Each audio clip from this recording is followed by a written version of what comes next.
How I reconstructed my face and how it changed my life. Coming right up in this SpeakUp video. Hi, I'm Yang. I'm the speaker coach here at Speaking Volumes, and today we have another defining moment. This SpeakUp challenge is all about my defining moments, what lessons I've learned from them, and hopefully you can take something from them as well. Today we have a cloud-breaking moment. You know, this moment where I got my face reconstructed.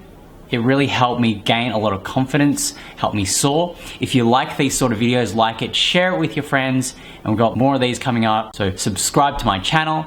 So my face was reconstructed. I had jaw surgery.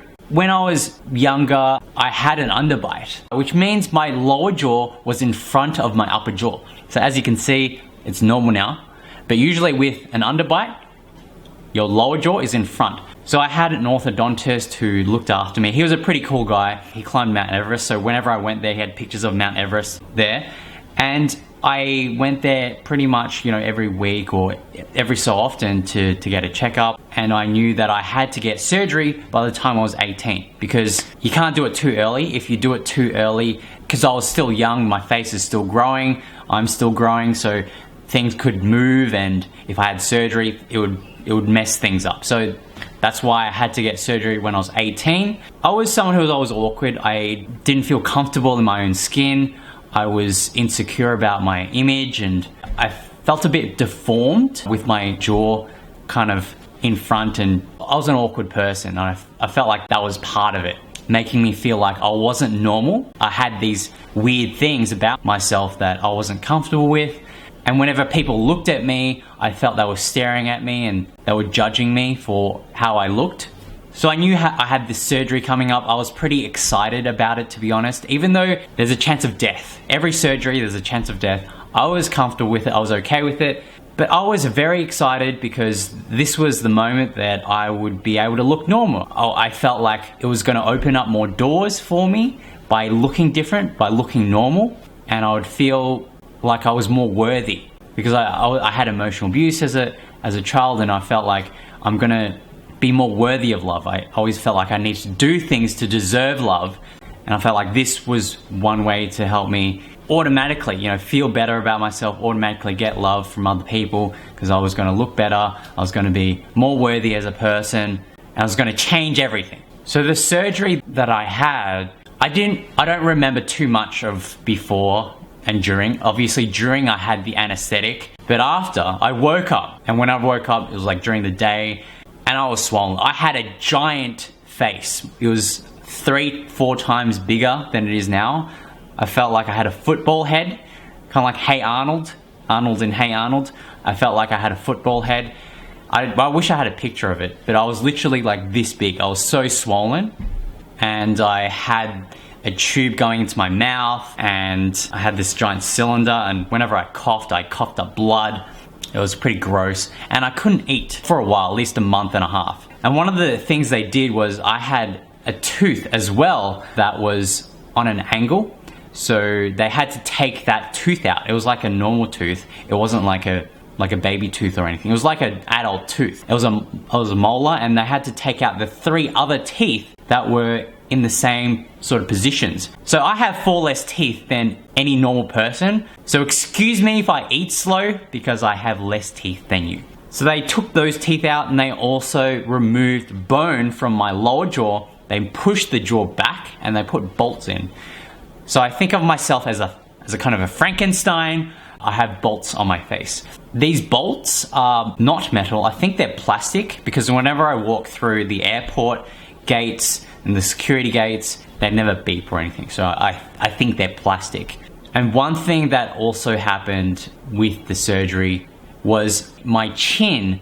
I've got partial feeling in my chin. If I touch it, I've only got like maybe 30% feeling or less of my chin. I always feel like whenever I touch it more, I feel like my nerves are growing back. But nerves don't actually grow back, apparently. So if you see me drooling or there's food dribbling down my mouth, it's because I can't feel it.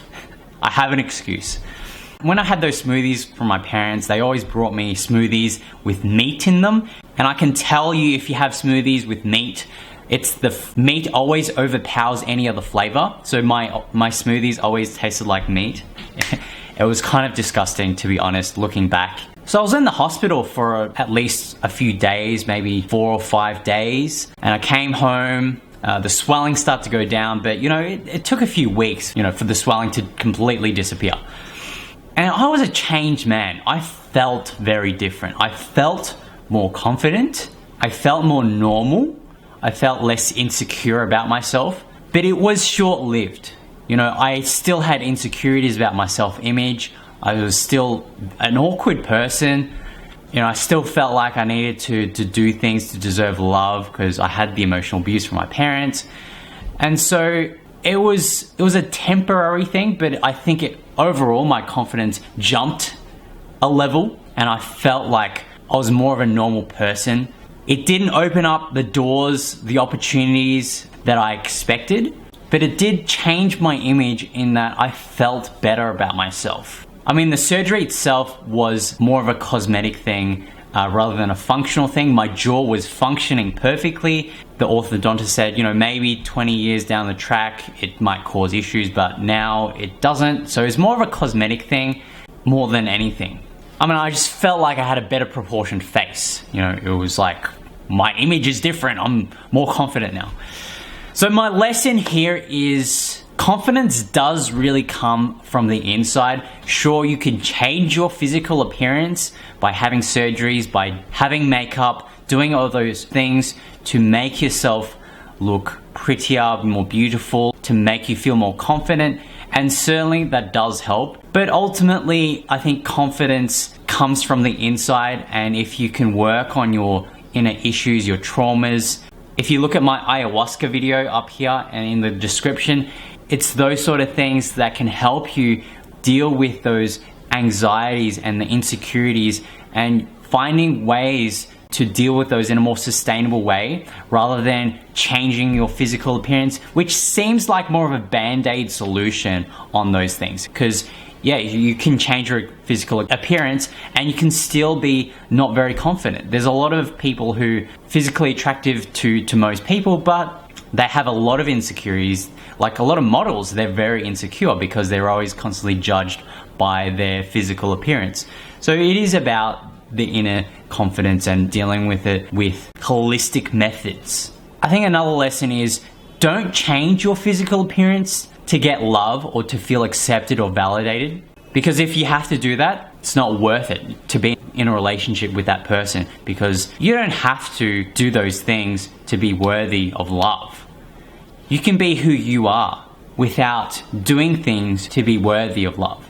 And if you're constantly pushing to be validated, to try and get love because you look a certain way or you're doing certain things, it's just not worth it. So that is it for this SpeakUp video.